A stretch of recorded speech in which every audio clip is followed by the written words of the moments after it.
Oi, gente! Eu me chamo Amanda, sou psicóloga educacional, faço parte da unidade integradora de projeto de vida e hoje eu tô aqui para mais um Sementes de Vida com o tema feedback. O feedback é entendido como uma ferramenta, uma estratégia, um instrumento importante para construir uma ajuda qualificada aos estudantes, né? Um estudante específico ou a turma toda, diante daqueles problemas ou das dificuldades que o professor identifica. E pensar o feedback implica a gente considerar 3 aspectos importantes. O primeiro deles é a comunicação, né? É importante a gentileza, o cuidado com a forma de se comunicar com o estudante em relação àquele problema que a gente identificou. Então é importante contextualizar para ele, verificar se ele está na mesma página que a gente, se ele entende aquilo como uma dificuldade, para a gente possibilitar a partir daí pensar em estratégias para superá-la, né? O segundo ponto é a empatia, né? Apresentar um problema, apresentar uma dificuldade, coloca a gente numa posição de vulnerabilidade.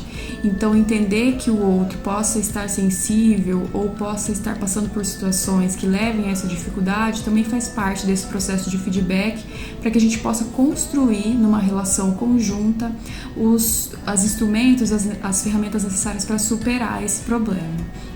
E o terceiro ponto é a especificidade.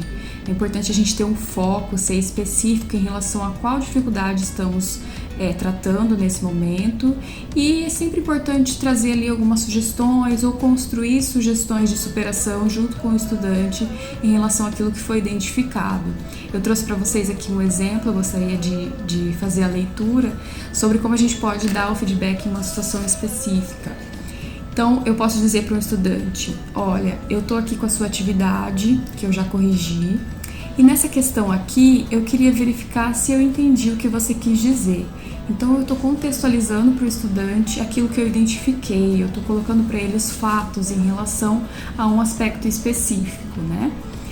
E aí eu continuo. Quando eu pergunto aqui nessa questão, quem descobriu o Brasil, eu quero que me digam o nome do sujeito. Mas quando eu leio que você colocou quem descobriu o Brasil, por favor, o cubra novamente, vejo que talvez você não compreendeu a pergunta ou não soube encontrar a resposta. Você pode me dizer o que te levou a responder assim? Então aqui é importante porque essa questão, né, quem descobriu o Brasil, por favor, cubra novamente, é uma piada.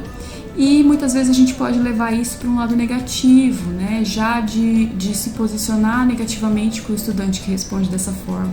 Então aqui a gente apresenta para vocês uma outra estratégia para dialogar com o estudante em relação a essas dificuldades identificadas, porque muitas vezes ele usou dessa piada para responder essa questão justamente porque ele tinha uma dificuldade em responder a questão, ou porque ele não sabia, ou porque ele não soube encontrar a resposta, ou porque ele não entendeu o conteúdo.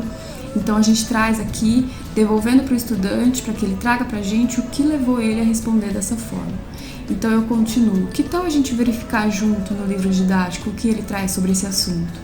Então eu proponho uma solução, ou eu poderia perguntar para o estudante: o que você sugere para que nós conseguimos responder aqui conforme o que foi solicitado nessa pergunta, nessa questão em específico?